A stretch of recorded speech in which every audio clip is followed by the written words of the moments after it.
Nagpunta ako dito, Mike, para masiguro ang kaligtasan niyo magkakapatid. At yung away namin ng daddy mo, sa amin lang yon. Hindi kayo kasama. Maraming atraso ang daddy mo, Mike. Huwag mo akong bulahin, Tom. Ikaw ang may pinakamalaking rason para saktan ng daddy. Ate Jean! Alvin! Gina, usap muna tayo. Kung tungkol to sa pinagagawa ni Daddy, nagsasayang ka lang ng oras mo. Sige na, mag-usap muna tayo.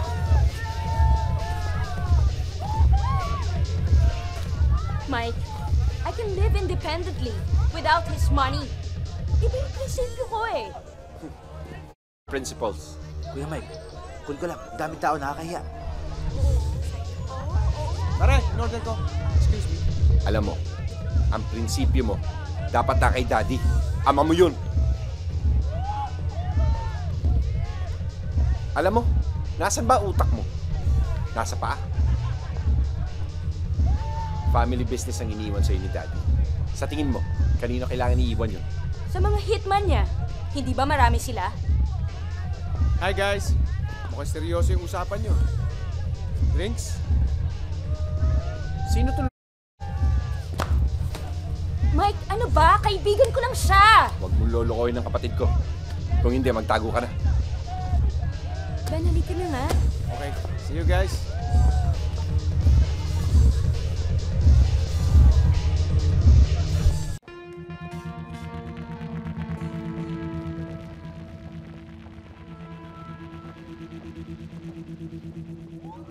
Ano, na-miss mo ako? Hindi, no? Halatang-halata naman sa mukha mo, na-miss mo ako eh. Hindi yata. Major, good evening po. Good evening. Sila Gina, nakita niyo. Kanina po, pero nakalis na. May kasama ng lalaki. Ano tsura? Guwapo. Moreno. Pero mas guwapo ako, Major. Ikaw pala? Sila Mike po, nasa loob, Major. Kasama mo si Alvin. Ganun ba? Tawagin mo nga dito. Sige na bro, tawag mo na. Ikaw ang inuutusan ko. Kaya mo yan. Tawagin mo na.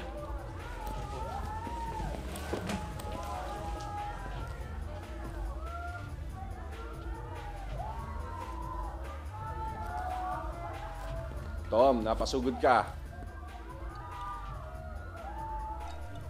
Mike, kailan ka pa matututong rumespeto sa akin? Uncle Tom, good evening po.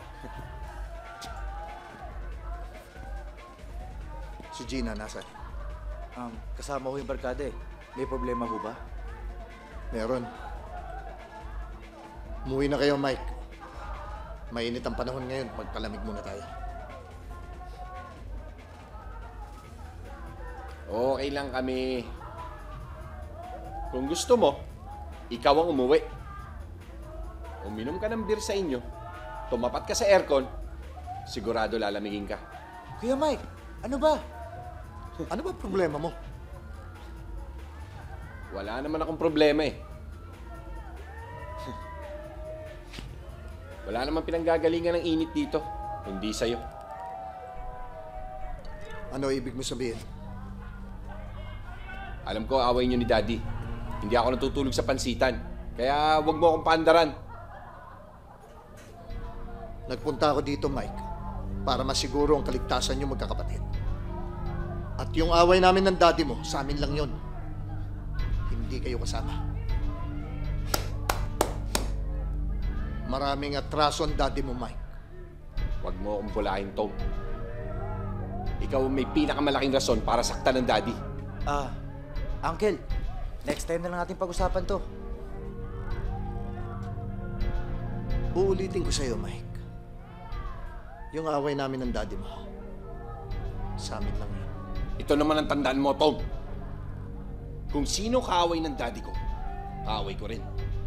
Sana naman malinaw sa'yo yan. Alvin,